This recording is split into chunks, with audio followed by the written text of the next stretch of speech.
Bismillahirrahmanirrahim. Assalamualaikum warahmatullahi wabarakatuh. Waalaikumsalam warahmatullahi wabarakatuh. Alhamdulillahirabbil alamin wa bihi nasta'inu ala umuri dunya waddin. Wassalatu wassalamu ala asyrafil anbiya'i wal mursalin sayyidina wa maulana Muhammadin wa ala alihi wa sahbihi ajmain amma ba'd. Sahabat dan juga pemirsa channel Syiar Banten yang sama-sama dimuliakan oleh Allah Subhanahu wa taala. Pertama-tama marilah kita panjatkan puji dan syukur kehadirat ilahi Rabbi Allah Subhanahu wa taala yang telah begitu banyak melimpahkan nikmat rahmat dan juga barokahnya kepada kita semua. Sholawat beserta salam semoga tetap tercurahkan kepada Nabi kita Nabi besar Muhammad Sallallahu Sallallahu Alaihi alaihi Wasallam wasallam. beserta keluarganya, para sahabatnya dan para pengikut yang setia sampai akhir zaman. Baik sahabat dan juga pemirsa di channel Syiar Banten, kembali kita bertemu pada malam hari ini, yaitu hari Jumat tanggal 7 November 2025, bertepatan dengan 16 Jumadil Awal 1447 Hijriah. Kembali Syiar Banten menampilkan sebuah acara obrolan dan analisis seputar Islam atau OASIS di sesi bedah buletin dakwah kafah edisi yang ke-418. Dan tema yang akan diangkat pada malam hari ini yaitu krisis Sudan dan urgensi kepemimpinan Islam global. Dan tentu acara ini insya Allah akan berlangsung kurang lebih 1 jam ke depan, yaitu dari mulai pukul 20.00 sampai pukul 21.00 waktu Indonesia Barat. Dan alhamdulillah pada malam hari ini telah hadir di tengah-tengah kita narasumber yang tentu sudah tidak asing lagi karena minggu yang lalu ya tampil juga ya. Iya, Untuk minggu ini kita tampilkan kembali. Beliau adalah Ustadz Wahid atau Kang Wahid ya. Kalau lebih familiarnya Kang Wahid iya, ya. iya, Ustaz. Dan beliau sebagai aktivis muda Muslim Tangerang. Assalamualaikum Ustaz. Waalaikumsalam Ya, warahmatullahi syukuran wabarakatuh. kasiron ya atas kehadirannya di studio pada malam hari ini. Dan tentu mudah-mudahan beliau selalu diberikan kesehatan ya oleh Allah Subhanahu wa taala dan bisa menyampaikan kepada kita semua pemirsa pada malam hari ini untuk menggali lebih dalam lagi seputar tema kita, yaitu pada malam hari ini saya ulang, yaitu krisis Sudan dan urgensi kepemimpinan Islam global ya, karena memang ini udah mulai mencuat ya, udah mulai viral gitu ya seputar tentang Sudan ini. Ya kalau memang kita lihat sepintas sih menurut masyarakat sih katanya itu adalah perang saudara gitu ya. Tapi memang pas ditelusuri ternyata memang banyak juga ya di belakangnya aktor-aktornya gitu ya. Iya, Ada proksinya juga gitu. Dan mungkin ini seperti mirip-mirip seperti kasusnya di Israel ya, seperti itu ya. Ada semacam pembantaian juga gitu ya. Yang tentu ini lebih banyak ini kayaknya nih dari di Gaza gitu ya. Dan diinformasikan kalau nggak salah sih menurut berita kurang lebih di 150.000 gitu ya. Oh ini udah eh, jumlah yang sangat benar-benar gitu ya, yang sangat tinggi gitu. Kalau dibanding dengan Gaza juga ya Gaza masih di bawah itu kan. Nah, ini juga yang mengungsi juga kurang lebih kalau nggak salah di kisaran angka 12-an lah ya, 12 juta. Dan juga informasi waktu saya lihat juga di berita memang di Mesir saja itu yang mengungsi dari mana, dari Sudan itu kurang lebih ada 5 juta ya, ada 5 juta warga yang mengungsi di Mesir gitu ya. Makanya yang dari Indonesia itu yang mengirim bantuan ke Palestina justru memang ada yang mengalihkan sebagian ke Mesir karena memang di Mesir ada 5 juta warga Sudan yang mengungsi gitu ya. Baik, pemirsa Oasis yang sama-sama dimuliakan oleh Allah Subhanahu wa taala, mungkin kita berikan kesempatan kepada narasumber kita Ustadz Wahid atau Kang Wahid untuk menyampaikan kata pengantarnya ya kepada beliau. Tafadhol Kang. baik. Bismillahirrahmanirrahim. Assalamualaikum warahmatullahi wabarakatuh. Waalaikumsalam warahmatullahi. Alhamdulillah, innal hamdalillah nahmaduhu wa nasta'inuhu wa nastaghfiruh wa na'udzu billahi min syururi anfusina wa sayyiati a'malina. May yahdihillahu fala mudilla lahu wa may yudlil fala hadiyalah. أشهد أن لا إله إلا الله وحده لا شريك له وأشهد أن محمدا عبده ورسوله لا نبي بعده اللهم صل على سيدنا محمد وعلى آله وصحبه ومن تبعهم بإحسان إلى يوم القيامة أما بعد. Alhamdulillah, yang pertama puji syukur kita panjatkan kehadirat Allah Subhanahu wa taala atas semua nikmat yang dilimpahkan kepada kita semuanya, nikmat iman, nikmat Islam, dan juga nikmat kesehatan dan juga kesempatan. Ya, pada saat ini kita berjumpa kembali di Oasis tadi ya, dari Syiar Banten channel. Channel ini Syiar Banten berarti. Ya, Syiar Banten. Dan ini untuk sesi kedua saya. Baik, mengenai krisis Sudan ya. Bahwa sebelumnya kalau kita menengok sejarah bahwa sebelumnya Sudan itu adalah wilayah yang damai. Dulu Sudan itu pada masa Umar bin Khattab itu termasuk bagian yang kemudian dikuasai oleh umat Islam. Pada saat itu panglima yang dikirim ke sana oleh Khalifah Umar bin Khattab adalah Amr bin As. Nah, pada saat itu kemudian Sudan termasuk juga Mesir gitu ya, wilayah di daerah Afrika itu menjadi wilayah yang kemudian dalam naungan Islam, dan itu kemudian berlangsung sampai kekhalifahan Turki Utsmani. Ya. Dan kalau kita lihat sejarah konflik itu ya muncul setelah lepas ya, setelah lepas dari kekhilafahan Islam pada masa Turki Utsmani itu. Kita mengetahui bahwa konflik-konflik di dunia Islam khususnya ya, kalau kita lihat kemarin itu Palestina, seperti halnya Palestina juga sebenarnya sampai sekarang juga masih dalam keadaan yang inilah ya, yang masih dalam keadaan terjajah oleh Israel. Kemudian kalau kita melihat konflik di Sudan ini ya, banyak dari media juga diberitakan bahwa lebih cenderung kepada konflik internal umat Islam, Ustaz. Karena yang berperang di situ adalah umat Islam dengan umat Islam gitu ya. Mereka saling berperang gitu untuk menduduki kekuasaan, bisa dikatakan seperti itu. Karena kalau kita lihat di konflik di Sudan ini, kita juga melihat bahwa dari pihak SAF ya, yaitu yang dipimpin oleh Jenderal Abdul Fattah al-Burhan itu, kemudian sama Rapid Support Forces atau RSF yang dipimpin oleh Hemedti ya, atau apa itu, Hamdan Dagalo itu. Sebenarnya dua kubu ini dulunya adalah sekutu gitu ya. Jadi pada masa penggulingan presiden pada saat itu ya, jadi mereka itu sebenarnya satu gitu. Kemudian setelah terjadi kudeta, nah terjadilah kemudian mereka itu saling untuk menguasai gitu. Nah, jadi terjadilah kemudian dua kubu ini yang sama-sama punya kekuatan besar ini, kemudian terjadi perang di berbagai wilayah gitu ya. Jadi antara pendukung SAF dan pendukung RSF gitu. Dan kita juga tahu bahwa dari perang ini tentu saja yang menjadi korban adalah ya warga atau rakyat sipil.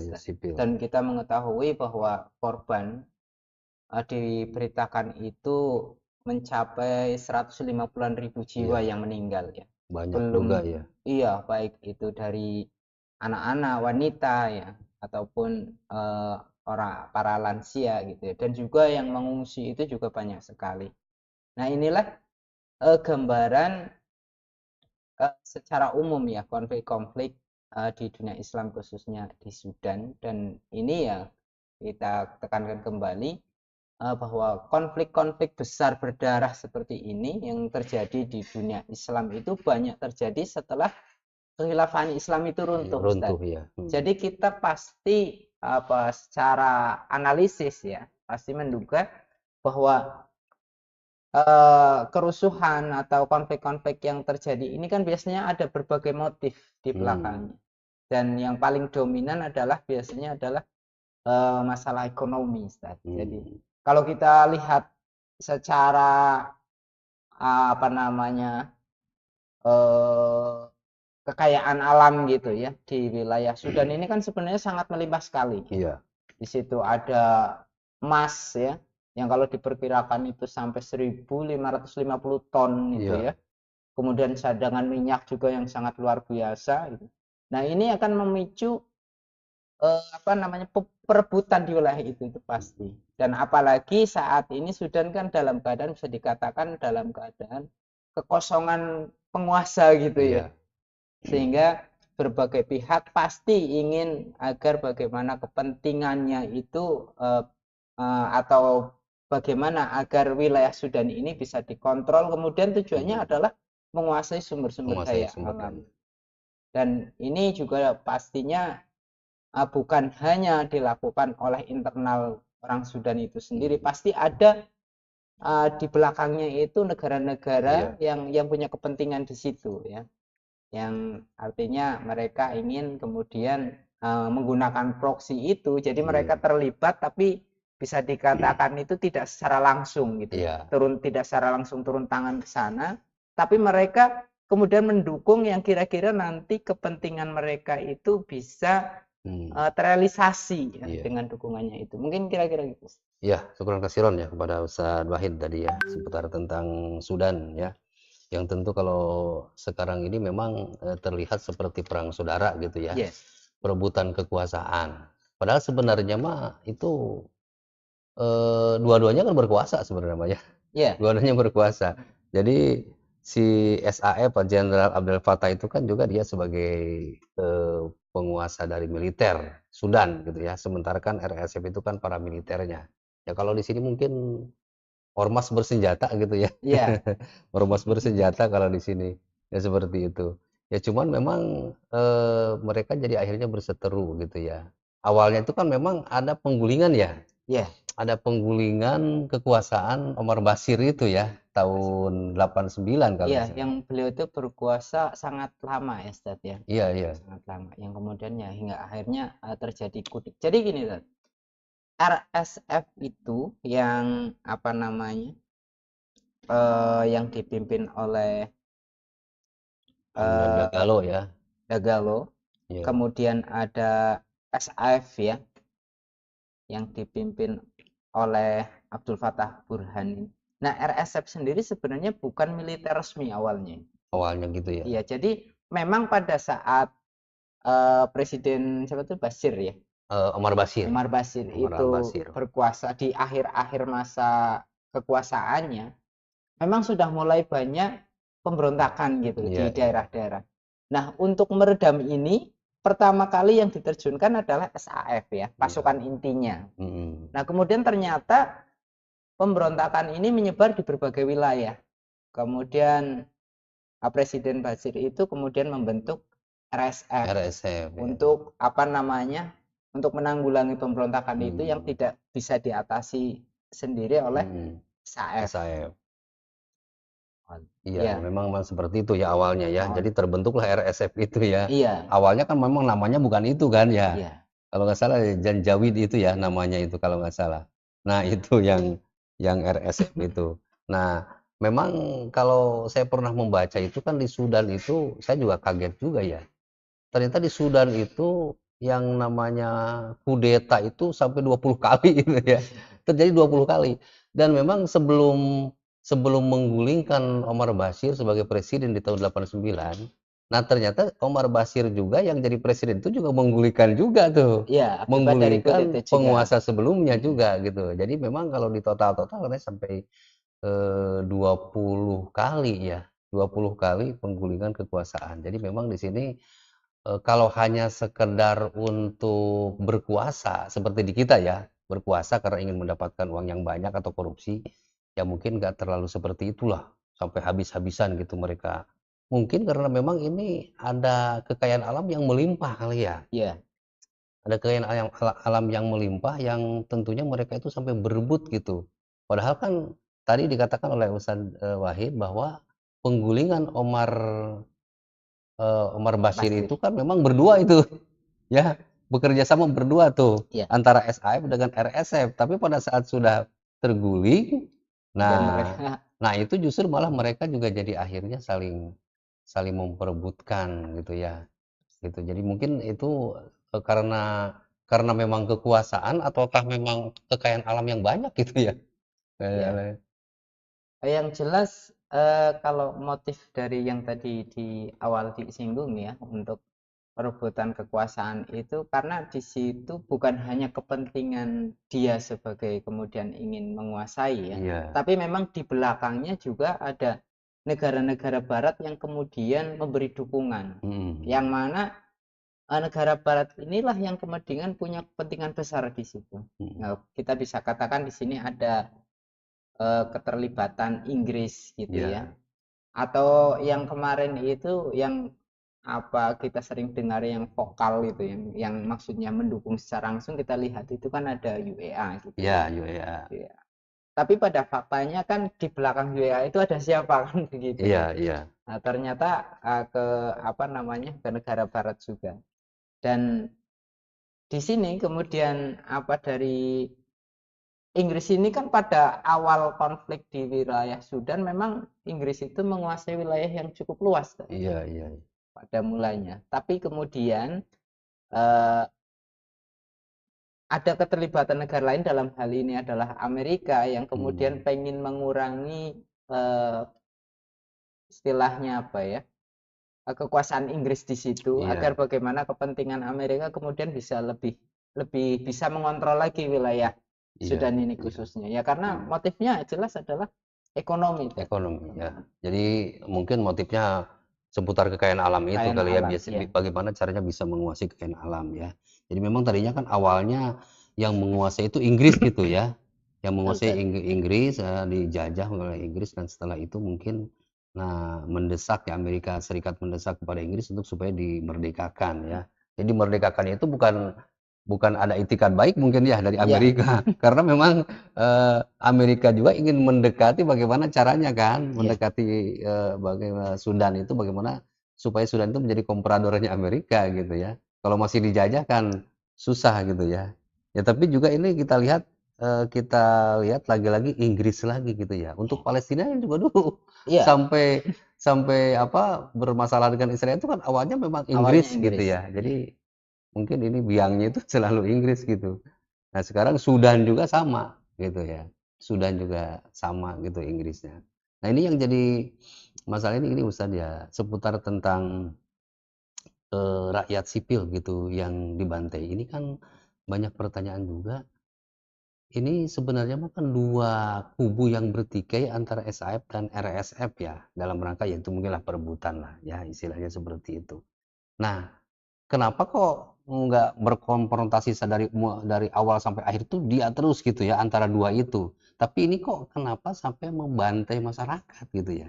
iya. Nah ini kan jadi masalah kan. Sampai 150.000 tadi ya 150.000. tewas gitu kan. Yang ada kurang lebih 12 juta itu yang mengungsi. Nah ini kan kalau kata pengamat itu kok lebih mirip-mirip seperti Israel itu ya, di Gaza itu ya. Di Gaza itu kan tadinya kan antara Israel sama itu ya, sama apa tuh Hamas. Tapi Hamas. kenapa kok yang dibantai itu, yang dihabisin justru malah warga Gaza. Bahkan ini juga sama persis nih. Di tenda-tenda pengungsian pun dibantai itu, Iya, ya, dibantai. Bahkan sekarang katanya yang beredar di video itu yang lebih mengerikan itu justru ini pembantaiannya itu di video nih. iya. Dimasukin video tuh sama sama Sama mereka. RSF itu. Istilahnya sadis lah. Jadi tujuannya katanya bagaimana supaya masyarakat itu jerak lah. Biar dia nggak menjadi, ya dianggapnya itu kan dia itu istilahnya pro terhadap militer masyarakat itu. Nah ini juga ada pertanyaan seperti ini bagaimana ya? Kenapa gitu kok dibantai? Kalaupun memang misalnya itu masalahnya dengan SAF, RSF ya udah gitu kan diselesaikan itu. Kenapa masyarakat menjadi korban gitu? Ya, seperti halnya konflik-konflik atau perang-perang di suatu negara pastilah ya yang namanya Iya, rakyat sipil atau masyarakat lah yang kemudian menjadi korban gitu. Dan untuk dalam konflik perang kan biasanya apa namanya adanya berbagai isu-isu yang kemudian dimainkan. iya, Nah, termasuk juga mungkin dari masyarakat yang kemudian menjadi korban atau kemudian dari pihak yang kemudian malah membunuh masyarakat. Itu kan biasanya terkait dengan isu ya. Iya, Isu dengan apa misalnya masyarakat itu mendukung lawannya gitu ya. iya. Kemudian itu dianggap menjadi penghalang atau Hmm, menghalangi yang kemudian ya kemudian terjadilah apa kemudian pembantaian seperti itu. hmm. Dan yang miris sebenarnya untuk di Sudan ini kan apa namanya dari dua kubu ini sama-sama muslim gitu ya Iya, Ustaz ya, sama-sama muslim tapi kok sama-sama muslim membunuh kok gitu kan? membunuh Itu gitu. kok Nah ini kan jadi masalah gitu. kemudian yang apa yang ngerinya yang mirisnya ini yang pertama adalah itu tadi bahwa baik yang membunuh maupun yang dibunuh itu kemudian sama-sama muslim gitu. Kemudian yang kedua itu akan menjadi opini liar di luar gitu Ustaz, Iya, bahwa ini loh umat muslim tuh begini gitu ya, iya, iya. perang saudara dan lain sebagainya gitu. Dan itu kan sebenarnya menjadi agenda-agenda barat untuk apa namanya isu-isu terorisme dan lain sebagainya terkait dengan Iya. umat muslim Ustaz. Hmm, Padahal ya seperti halnya kita tahu sendiri bagaimana war of teroris gitu ya, yang iya, bagaimana isu yang diisukan adalah kaum muslim yang seperti ini yang kemudian melakukan tindakan-tindakan teror dan lain iya, sebagainya. iya. Nah, ini sekaligus hal seperti ini tentu saja menguntungkan mereka gitu Iya, untuk menjadi apa opini yang kemudian bisa dimainkan oleh mereka, Ustaz. iya. Ya, sembilan kasiron ya. Jadi ya memang begitu ya kalau kita melihat juga banyak ada yang membandingkan juga ya Ustaz ya. Ada yang membandingkan ini kalau dibandingkan katanya kekayaan Sudan dengan Uni Emirat Arab UAE Iya, itu lebih kaya Sudan ternyata iya, dari sisi kekayaan alam ya.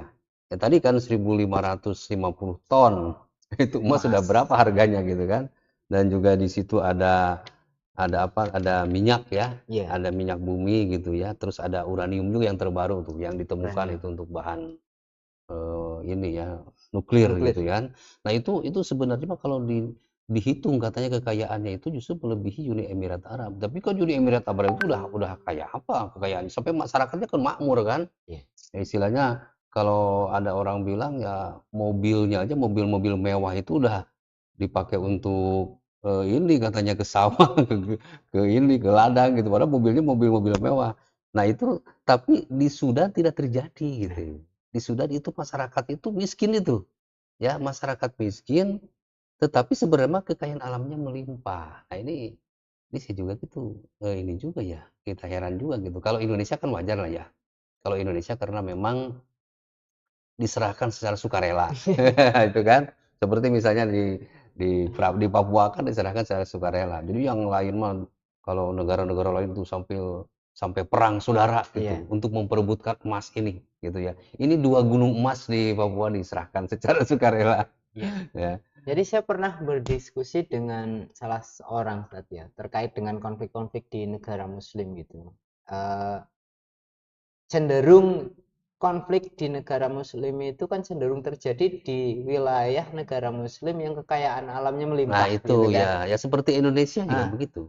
kemudian mereka mengatakan ya enggak semua, buktinya di Indonesia enggak terjadi seperti itu Oh ya gitu kan. Indonesia enggak ya berarti ya? Enggak terjadi konflik gitu. Enggak.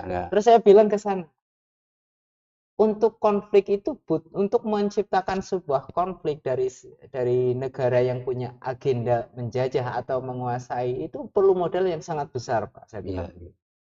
Tapi kalau sekiranya negara itu kemudian secara sumber daya alamnya bisa dikuasai tanpa harus dengan konflik gitu ya, Iya. tanpa harus membuat huru-hara perang dan lain Kenapa mesti sebagainya. dengan konflik gitu kan? Iya, maka ya nggak usah pakai perang, Iya, tinggal kuasai saja itu apa sumber daya alamnya melalui misalkan dengan lewat jalur birokrasi ya, iya, jalur dengan istilahnya apa ya, penjajahan yang non militer kalau saya bilang iya, gitu. iya. Jadi penjajahan yang kemudian seolah-olah itu legal gitu ya. Mhm. Tapi mereka kemudian dengan kekuasaannya politiknya itu mereka bisa mengambil kekayaan alam yang ada di negeri kita tanpa harus mengeluarkan modal untuk bikin Iya, perang gitu ya iya, di dalam negeri itu.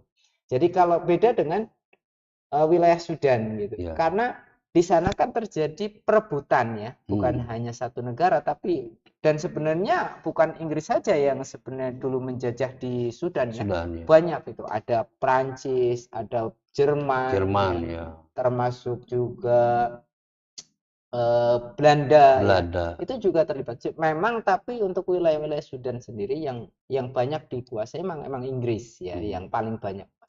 Dan kemudian ada kepentingan Amerika juga pengen kan, Iya. pengen karena kekayaan alamnya sangat luar biasa, Soal. bagaimana biar dia bisa masuk ke sana. Nah, Hmm. caranya adalah mengurangi penguasaan Inggris atas wilayah itu, gitu. Iya. Atau mengurangi dominasi Dominasi Inggris Inggris. atas wilayah Sudan. Otomatis kemudian eh, ya memang kalau secara langsung dilihat itu emang ini ya, keterlibatan mereka nggak terlalu mencolok ya, karena Iya. mereka menggunakan proksi-proksi yang kemudiannya yang kita lihat adalah perang saudara itu. Iya. Padahal kita lihat ya di balik perang saudara itulah ada kemudian apa namanya politik mereka untuk agar Iya. bagaimana mereka kemudian bisa mendominasi itu. Iya. Ya tapi kayaknya mungkin itu baik Inggris maupun Perancis juga mungkin belum begitu menikmati kekayaan alamnya, belum begitu menikmati banyak gitu ya. Belum. Soalnya menurut berita juga ini yang emas itu yang ada di Darfur itu benar-benar dikuasai penuh oleh RSF itu. Sampai-sampai kan kemarin ada beritanya itu dihitung RSF itu selama kurang lebih 5 tahun itu sudah menjual secara gelap itu menghasilkan sekitar 240 ton ya, 240 ton itu dijual ke UEA. Itu infonya kan seperti itu. Dijual ke UEA dan itu mungkin untuk kepentingan dia gitu kan. Ya. Untuk kepentingan dia. Jadi memang di sini ada keterlibatan mungkin dari Inggris ataupun Amerika juga mungkin belum begitu maksimal kali ya. Ya. Istilahnya untuk mengeruk gitu ya, mengeruk kekayaan alamnya gitu. Iya. Karena memang ini sangat dominan ini. Ya, sangat dominan RSF-nya itu, sangat dominan. Kalau di Indonesia kan enggak. Iya. Nah, Indonesia. Kalau kita lihat Indonesia kan secara sumber daya alam mereka udah ambil ya, Udah mereka udah ambil. tanpa harus kemudian Cuman mereka bayar pajak doang kan iya, dan sebenarnya. itu kan kecil dan itu masih Kecil, kecil iya itu. sangat kecil. Nah, makanya kita lihat kenapa di Sudan kemudian konfliknya begitu luar biasa ya. Karena ya memang masing-masing baik Inggris maupun Amerika itu bagaimana kemudian mereka ingin mendominasi wilayah itu Iya. yang kemudian terjadilah adu kekuatan ya, yang kemudian mereka menggunakan proksi-proksinya di negara itu sehingga kita melihat ada dua kubu, yang satu Iya. mendukung atas dukungan Inggris, yang satu atas dukungan Amerika. Iya. Dan konflik ini di internal khususnya umat Islam tentu saja mereka akan melihat ini suatu yang menguntungkan bagi mereka. Iya. Ya, semakin umat Islam itu berperang saudara, terpecah belah, maka mereka akan melihat bahwa kekuatan umat Islam itu kan di persatuan sebenarnya. Iya. Ketika persatuan itu mereka bisa menghancurkannya gitu ya, kemudian mereka ya akan dengan mudah menguasai umat Islam. Iya. Dan tentu saja ya yang menjadi tujuan utama mereka kan ya tidak lain ya kekayaan alam Bukan itu. ayam lagi gitu ya. Jadi memang sekarang mah model penjajahannya beda ya. Ya. Nggak kayak dulu ya. Jadi mungkin ada berita juga, mungkin saya juga pernah dengar juga berita kalau katanya sih pada saat Belanda menjajah Indonesia ya, itu kayaknya dia itu merasa rugi ya, merasa menyesal. Menyesalnya karena kenapa di itu katanya dijajah dengan peperangan padahal diambil aja gampang katanya. Kan begitu kan. Indonesia itu orangnya apa ya? Kalau kita lihat dari kultur orangnya itu gampang terbujuk. Iya, Jadi sebenarnya dirayu aja bisa, ngapain bisa. harus Ya diperangi? kenapa harus repot-repot gitu Iya. kan. Gitu seperti itu. Nah ini kalau di Sudan itu kan memang lebih kepada divide and infra disebutnya ya. Ya, Seperti adu ada domba. dong.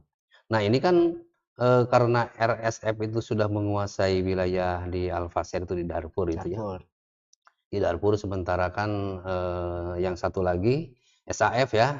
SAF itu lebih kepada yang di pelabuhan ya dia, Ya. lebih kepada pelabuhan. Jadi artinya sekarang itu jadi terbelah dua tuh wilayahnya itu antara barat RSF dan timurnya SAF gitu. RSF ini kan menguasai emas nih, cadangan emasnya RSF ini. Kalau SAF kan mungkin lebih kepada kekayaan alam yang lain. Nah, ini ada kemungkinan nggak nanti ke depan justru ini Sudan ini bisa terbelah lagi gitu ya. Ya, Kan sebelumnya terbelah tuh. Sudan Selatan sudah memisahkan bisa. diri kan. Nah, itu Sudan Selatan itu justru malah ini yang kekayaan alamnya yang minyak bumi itu yang paling banyak di situ ya.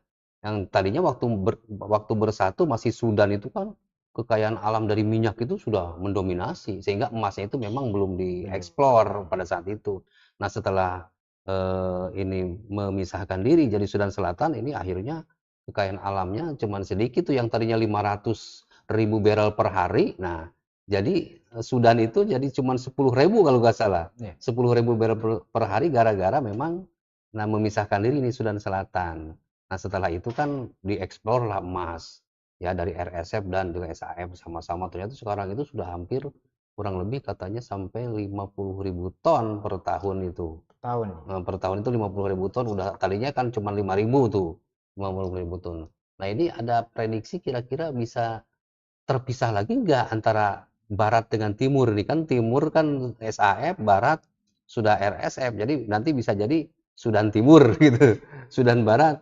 Nah, ini karena memang ada pernyataan juga dari apa Hamdan Dagalo itu bahwa Sudan hanya akan dikuasai oleh satu milisi saja, kata dia kayak begitu. Jadi dia nggak mau jadi bergabung dengan SAF dua-dua, misalnya dua langsung mengurus Sudan. Tapi katanya harus salah satu yang menguasai. Ini bagaimana nih? Kalau kira-kira bisa nggak Ya, terbagi dua lagi? kalau kita lihat apa namanya Sudan khususnya ya terkait dengan apalagi pernyataan Dagalo itu terkait dengan bahwa dia kan seolah-olah itu bertekad pengen menguasai penuh gitu Iya, ya. memang mau menguasai penuh ya. Dan dari pihak lawan juga RSF dalam hal ini apa Jenderal Fatah ya. Itu Ya, kan juga nggak kemudian dengan semudah itu memberikan, tentu saja iya, mereka dia juga ya mungkin kalau kita bilang itu ya punya keinginan yang sama agar bisa iya, menguasai Sudan secara penuh. Tapi kalau kita lihat dari konflik-konflik di negara wilayah Islam terus kayak kayak kita lihat itu di Palestina misalkan iya, ya. Nah, kemudian bagaimana solusi yang kemudian dari PBB itu kan dipecah iya. dua negara gitu Dua ya. negara, two state Maka solution. two state solution atau dua negara yang menjadi solusi. Padahal kan solusi ini yang sebenarnya keinginan mereka ya, Iya, agar mereka kemudian bisa mengontrol itu biar kan, bisa gampang lah mengontrol. istilahnya. Iya.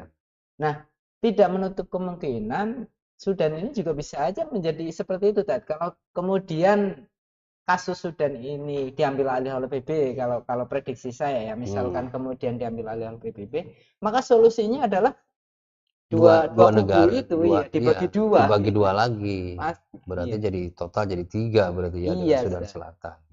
Tapi wallahualam ya. Iya, Cuma cuma kalau melihat prediksi begitu. dari konflik di negara lain kemudian solusinya kemudian seperti itu ya di Sudan juga kemungkinan akan sama dan itu juga dari solusi yang seperti itu saya kira itu akan memudahkan agenda mereka, Ustaz. Iya, Nah, iya, karena semakin dipecahkan wilayahnya semakin kecil kekuatannya iya, masih bisa makin bisa dikontrol gitu kan Ustaz ya iya, oleh kekuatan kekuatan mereka gitu. iya, Dan itu menguntungkan mereka dengan hmm, adanya makanya kenapa kemudian Sudan itu konfliknya terus apa namanya terjadi ya. iya, Ya itu salah satunya ya ada memang ada politik divide et impera itu di iya, situ yang kemudian ya tujuannya untuk melemahkan sebenarnya mhm, melemahkan negeri Sudan sendiri kemudian yang mereka bisa menguasai.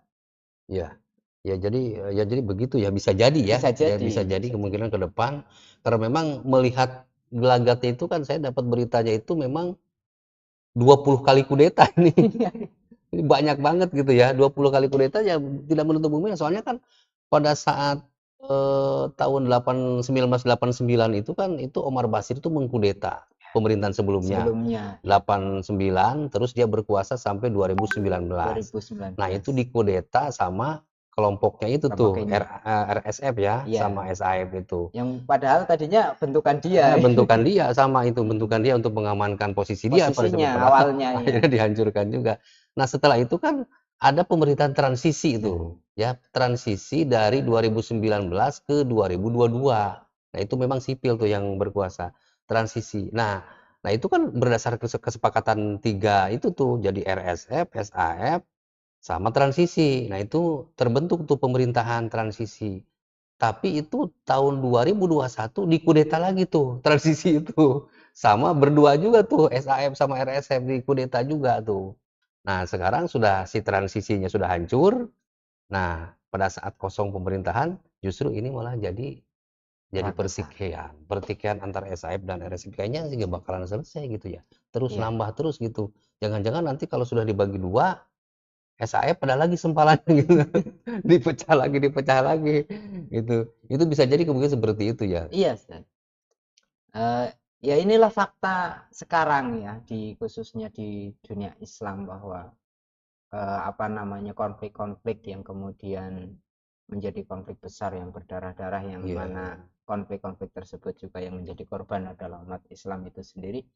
Ini sangat miris sekali ya, Hmm. khususnya padahal kita tahu bahwa Islam itu kan antara kaum muslim satu dengan yang lain itu kan saudaranya, Iya. saudara. Dan ini kemudian seolah-olah sekarang itu yang namanya ukhuwah Islamiyah itu seolah-olah sekarang itu hilang dari kaum Hilang. muslimin. Nah, ini kan yang menjadi pertanyaan besar itu, kenapa gitu umat muslim itu Hmm. seperti sekarang gitu ya, Iya, iya. kemudian gampang diadu domba, gampang kemudian menumpahkan darah saudaranya. Hmm. Bahkan ketika saudaranya kayak kita Palestina itu, kita kemarin melihat ya bagaimana Palestina itu dijajah, tapi negeri-negeri muslim kok nggak ada yang bantu gitu ya. Ini kan menandakan bahwa ukhuwah Islamiyah atau keterikatan orang Islam satu dengan yang lain yang dikatakan saudara itu seolah-olah kan pudar itu, Ustaz. Iya, iya. Dan ini yang apa namanya, yang menjadi fokus kita sebenarnya, menadarkan umat Islam khususnya gitu ya, Iya, iya. bahwa sangat penting sekali untuk kemudian kita itu sebenarnya bersatu, Bersatu seluruh menyatu umat Islam ya. seluruh umat Islam, menyatukan visi dan misi. Seperti halnya dulu umat Islam itu pernah bersatu dalam satu kepemimpinan, Ustaz. Iya. Dan ternyata pada saat itu ya, kekuasaan Islam ketika dipimpin oleh satu kepemimpinan yang disebut dengan Amirul Mukminin atau khilafah ya, dengan sistem khilafahnya. Nah, itu dulu kan berkuasa hampir 1.300 tahun ya. 1.300. 1.300 tahun. Dan Iya, iya. itu juga secara historis maupun empiris kemudian disebutkan juga oleh orang-orang yang notabene non-muslim yang Iya. mengakui kebesaran umat Islam, bahwa dulu umat Islam itu bisa loh menjadikan Hmm. dunia ini dalam satu kepemimpinan, dalam hidup yang damai gitu ya. Iya. Artinya, oh, adanya muslim, negara, adanya agama Islam ini kemudian Iya. menjadi solusi gitu bagi Iya. kehidupan manusia, Iya. sehingga manusia itu hidup dalam keadaan yang sejahtera, Iya. damai gitu ya, dalam kurun waktu yang sangat lama. Iya, iya. Dan ternyata setelah hancurnya kekhilafahan Islam itu yang di Turki Utsmani itu ya, tanggal Iya. 3 Maret 1924 itu. Nah, kemudian kan konflik-konflik di internal umat muslim ini muncul nih Iya, tambah ya, banyak ya banyak. konflik. Nah, kemudian terjadilah perang saudara dan lain sebagainya. Hmm. Kemudian umat muslim dipecah-pecah menjadi negara-negara kecil gitu ya, yang mana antara yang satu dengan yang lain kemudian berperang ya. Iya. Ya dulu Iran Irak gitu ya. Hmm. Ya kita tahu bahwa di belakang itu ada proksi-proksi negara barat gitu ya. Dan kemudian yang sekarang juga terjadi di baik di negara di Sudan sendiri ya, Hmm. terjadi konflik internal itu atau perang saudara yang kita tahu lah di belakangnya itu ada agenda-agenda dari negara-negara barat. Kemudian di Palestina yang kemudian dijajah oleh Zionis Yahudi, Iya, yang Yahudi. kita tahu Yahudi atas dukungan Amerika dan negara-negara barat lainnya gitu ya. Iya. Kemudian sebenarnya konflik itu kan banyak ya, Iya. termasuk juga di Myanmar itu kan ya, Myanmar ya. atau kemudian di Cina di Uighur itu ya. Uighur. Itu kan banyak yang menimpa umat muslim, dan artinya umat muslim itu dengan ketiadaan kepemimpinan kaum muslimin itu memang menjadi sangat lemah gitu. Iya. Menjadi sangat lemah, kemudian dalam keadaan terjajah gitu. Ya rata-rata memang, negeri-negeri muslim ya, yang Iya, ini, yang berkonflik itu. iya, Bahkan di belakangnya itu ya memang negara-negara besar itu, ya karena memang bisa jadi itu karena wilayah negeri-negeri muslim itu banyak, kekayaannya banyak ya. iya, Jadi memang jadi rebutan. Jadi memang kekuatan itu kan seperti buih di lautan itu kata Nabi ya. iya, Jadi iya. banyak tapi tidak Nggak ada tidak ada kekuatan. kekuatan gitu ya. Ya jadi kalau memang tadi, mengacu kepada kepemimpinan umat Islam ya, bukankah kan dulu apa Sudan udah pernah masuk nggak ke wilayah Iya, Islam dulu? Pernah masuk ya? dulu sejak Sudan itu masuk ke wilayah Islam itu sejak Khalifah Umar bin Khattab Berarti sangat sangat lama ya? sangat lama. Sangat lama. Dan itu sampai kemudian Sudan itu dikatakan lepas gitu ya dari Iya, wilayah Islam itu ketika kekhilafahan masa dinasti Utsmaniyah ya Utsmaniyah, atau khilafah Utsmaniyah. Utsmaniyah. Berarti yang kalau kita lihat itu generasi ketiga lah dari masa Iya, khilafahnya. Keempat ya. Kalau kita uh, Khulafaur Rasyidin itu yang iya. Yang pertama, pertama kemudian khilafahan Umayyah ya, Umayyah beriman. kemudian Abbasiyah. Abbasiyah, Nah, yang keempat itu kan Utsmaniyah. Utsmaniyah. Iya. Dan ketika khilafahan Utsmaniyah yang di masa-masa terakhir itu mulai melemah gitu ya. Nah, itulah mulai kemudian terjadi kemudian negara-negara Muslim itu kemudian memisahkan diri gitu ya Hmm, dari khilafah Islam, termasuk juga Sudan. termasuk Sudan ya. Iya. Misahkan diri juga ya. Jadi mau jadi negara merdeka juga ya. Ya, dan itu kan kita paham ya atas kemudian mereka kan atas dukungan-dukungan negara penjajah Iya, itu. pasti, ya pasti. Jadi memerdekakan negara-negara yang dulunya pernah bersatu itu mungkin ya untuk supaya lebih gampang kali ya, Iya, lebih gampang dikuasai. dikuasai, terutama dari sisi kekayaan alamnya Iya, gitu ya, seperti di negeri kita gitu ya. Kalau negeri kita mah super gampang lah pokoknya, gampang. tinggal ngambil aja Nggak gitu usah ya, pakai perang. nggak usah pakai perang. Nah ini kalau kita melihat kembali ya konflik Sudan. Nah terus itu badan-badan internasional seperti PBB gitu ya, terus ada juga Badan HAM juga gitu. Itu bisa nggak untuk jangka pendek ini membantu gitu ya terhadap krisis Sudan Iya, gitu?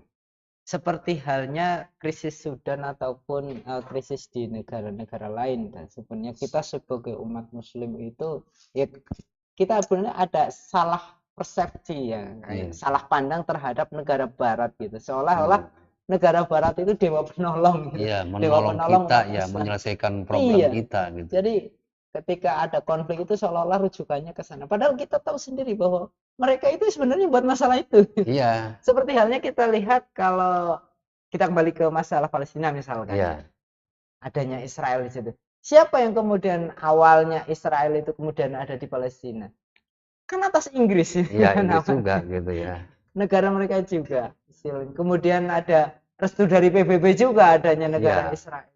Nah, kemudian ketika ada konflik Palestina dengan Israel kemudian diserahkan kepada PBB, ini kan seolah-olah kita menyerahkan apa namanya ya? Mereka yang kemudian bikin masalah, kemudian mereka yang disuruh menyelesaikan itu. terus kan kemarin juga ada pemerintahan transisi itu katanya yang nanti akan dikepalai oleh Tony Blair. Itu dari Inggris juga gitu ya. Nah, ya itu, Ustaz. Makanya Ya, inilah yang menjadi apa namanya? Kenapa umat muslim kok selalu mengarah ke barat gitu ya iya, untuk mencari solusi di negeri-negeri muslim, padahal kita paham betul mereka tidak akan memberikan solusi gitu bagi umat iya. muslim karena mereka juga yang punya kepentingan itu mereka. Hmm. Nah, padahal kalau kita sebagai muslim ya, kita harus yakin bahwa solusinya itu harusnya dari Islam itu Dari sendiri dari gitu ya. tubuh Islam sendiri Dari tubuh berarti ya. Islam sendiri. Iya. Memang untuk saat ini ya, makanya perlu kemudian umat muslim itu punya satu agenda besar ya yang Hmm. kemudian apa namanya? Kita kan paham betul bahwa potensi kaum muslim di seluruh dunia itu sangat besar kan, Sangat besar. dari wilayahnya, dari sumber daya manusianya maupun sumber Hmm. daya alamnya, semua itu di negeri-negeri muslim itu ada. Tinggal Hmm. kemudian bagaimana menyatukan potensi itu menjadi satu kekuatan gitu Iya, ya. iya. Dan ini kan sebenarnya pernah dicontohkan oleh Rasulullah SAW ya, Beserta para sahabat ya. beserta para sahabat bagaimana dulu Islam itu kemudian berjaya gitu ya, ketika Hmm. kemudian Islam itu dalam keadaan satu kesatuan gitu. Kemudian dipimpin oleh satu kepemimpinan yang kemudian di dalamnya itu menerapkan syariat Islam. Nah, ini yang kemudian lepas dari pemikiran kaum muslim saat ini gitu, bahwa mereka memandang Islam itu bukan problem solving gitu. Mereka memandang Islam itu ya hanya agama ritual mungkin yang sekarang, apalagi di kehidupan yang sekuler ya, yang sejak dari kecil kita memang sudah dididik dengan ajaran-ajaran sekuler, memisahkan agama dari kehidupan, sehingga kita tidak mengenali Islam itu sendiri seperti apa. Padahal kita mengetahui bahwa Islam itu agama yang paripurna, mengatur seluruh aspek kehidupan dari yang paling kecil gitu ya sampai yang paling besar, termasuk juga mengatur urusan negara maupun hubungan antar negara itu juga diatur ya dengan Islam. Dengan Islam. Dan Islam juga sudah membuktikan dalam kehidupan di masa lalu zaman Rasulullah, Khulafaur Rasyidin ya, Khilafah Umayyah, Abbasiyah, Turki Utsmani, dulu ketika kemudian menerapkan syariat Islam, itu kehidupan sangat luar biasa sejahtera, makmur gitu ya. Dan kalau kita tengok sejarah zaman kejayaan Islam itu kan nggak ada kemudian mayoritas itu menindas minoritas, itu kan nggak ada. Nggak ada, iya. Nah, itu terjadi penindasan, penjajahan dan lain sebagainya itu terjadi ya ketika kemudian khilafah waktu itu melemah.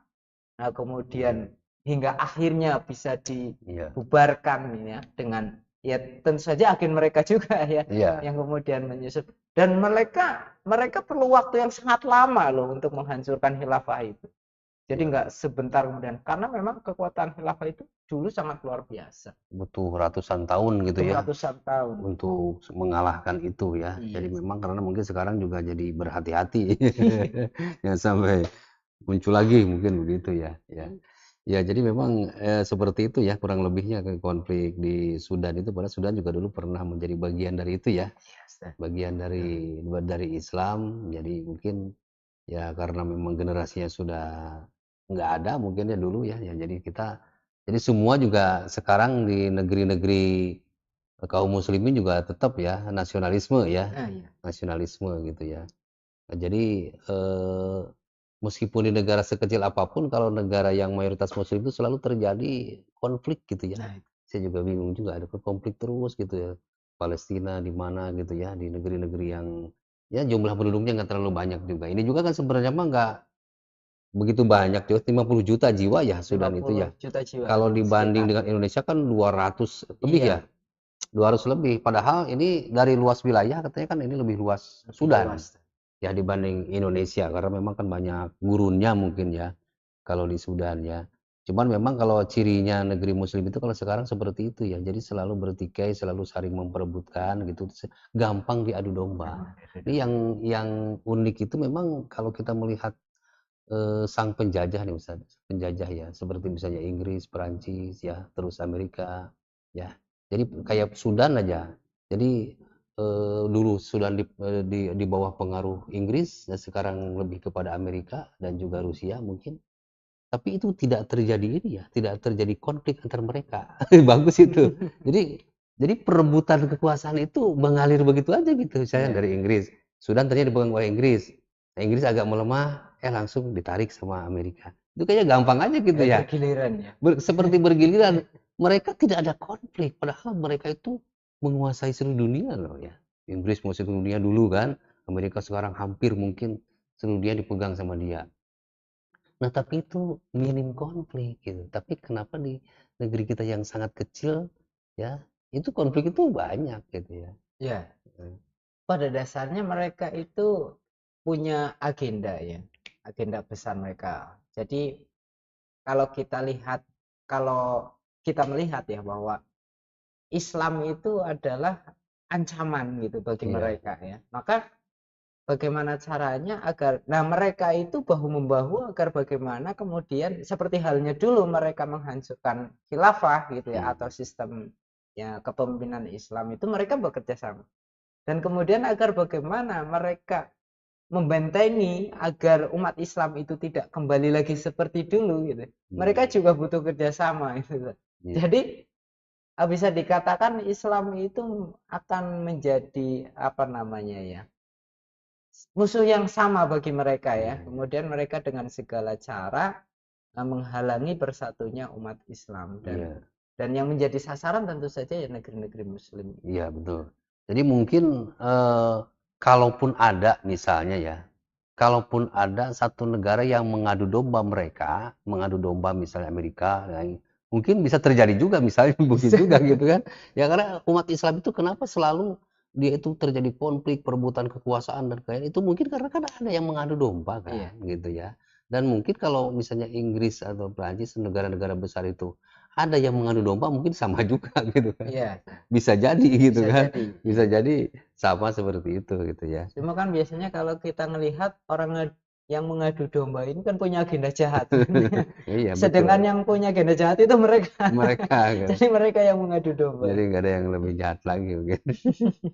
Ya, jadi begitu ya pemirsa, Oasis ya yang sama-sama dimuliakan oleh Allah Subhanahu wa taala. Tadi kita sudah berdiskusi panjang lebar ya tentang masalah krisis Sudan dan urgensi kepemimpinan Islam global.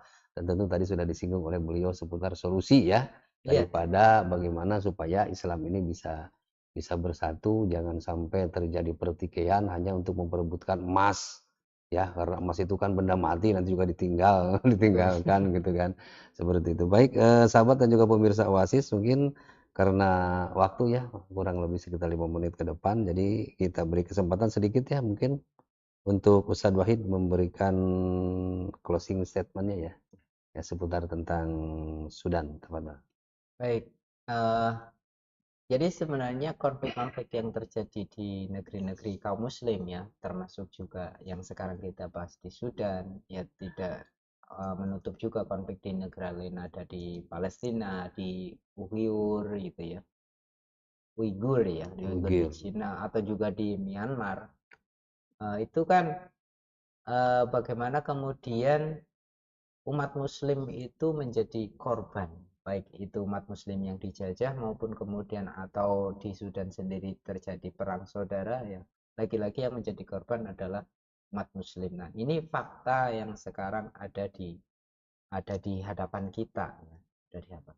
Dan kemudian yang kedua, kita memahami bahwa konflik-konflik ini tidak muncul begitu saja di internal umat muslim, tapi memang ada proksi-proksi atau agenda-agenda dari negara-negara barat Barat. khususnya yang kemudian ingin mendominasi atau ingin menancapkan dominasi mereka atas negeri tersebut, dalam hal ini misalkan di Sudan gitu ya. Dan mereka motifnya tentu saja adalah untuk mengambil kekayaan alam gitu ya, karena Iya, motif mereka ya tidak lepas dari ekonomi gitu ya. iya, Dan yang terakhir yang perlu menjadi perhatian kita bersama bahwa sekarang dengan apa namanya, banyak kaum muslim sendiri itu kehilangan ruh ya, ruh dalam artian kesadaran untuk menganggap bahwa yang seharusnya antara satu muslim dengan muslim lainnya itu saudara gitu. Nah, ini seolah-olah telah hilang gitu ya dari kaum muslim, yang mana padahal itu di apa namanya, dalam Islam sendiri itu adalah ya itu menganggap bahwa muslim yang lain dengan satu muslim dengan muslim yang lain itu harusnya bersaudara, yang mana saudara. saling melindungi, saling menyayangi gitu, saling menjaga. Nah, ini malah saling berperang. Ini fakta yang kemudian miris bagi kita kaum muslimin. Maka kedepannya kita harus apa namanya ya, membangun satu kesadaran pertama untuk pribadi ya, bahwa kita kaum muslim itu harus saling menguatkan gitu, karena kita adalah saudara, tidak boleh saling menzolimi Iya, gitu.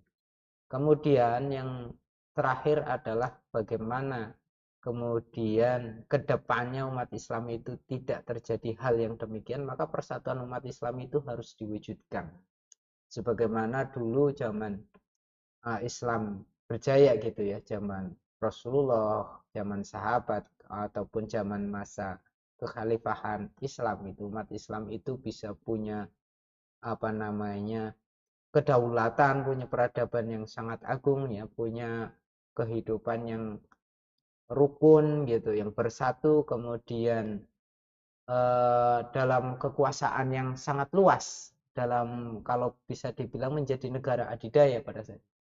Maka agenda itulah yang kemudian harus kita perjuangkan agar bagaimana umat Islam itu kemudian bisa bersatu dalam satu kepemimpinan. Tentu saja satu kepemimpinan ini adalah dipimpin dengan kemudian pemimpin itu menerapkan syariat Islam itu secara menyeluruh gitu, Ustaz.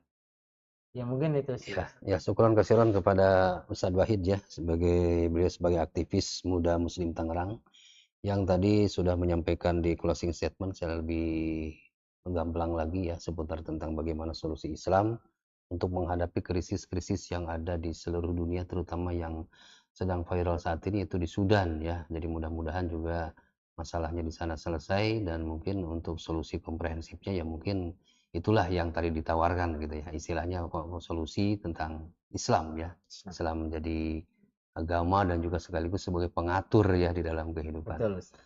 Baik sahabat dan juga pemirsa Oasis yang sama-sama dirahmati oleh Allah Subhanahu wa taala. Terima kasih ya, syukron kasiron kepada sahabat dan juga pemirsa yang sudah mungkin menyimak acara Oasis pada malam hari ini dari pukul 20 sampai pukul 21, kurang lebih 1 jam ke depan ya, mulai 1 jam. Mudah-mudahan bisa bermanfaat ya, dan juga mudah-mudahan ini menjadi semacam ilmu bagi kita semua ya, bagaimana tentang keadaan negeri-negeri yang ada di dunia ya, yang tentu tanpa dengan adanya aturan Islam yang diterapkan mungkin akan seperti itu ya. Jadi ini mudah-mudahan ke depan kita bisa diberikan pencerahan ya dari paparan yang dibahas pada malam hari ini dan mudah-mudahan ini menjadi ilmu yang bermanfaat bagi kita. Dan syukur kasiron kepada Ustadz Wahid ya Baik. atas paparannya tadi seputar tema yang kita bahas pada malam hari ini, itu krisis Sudan dan urgensi kepemimpinan Islam global. Itu saja mungkin yang bisa disampaikan, kurang lebihnya mohon maaf.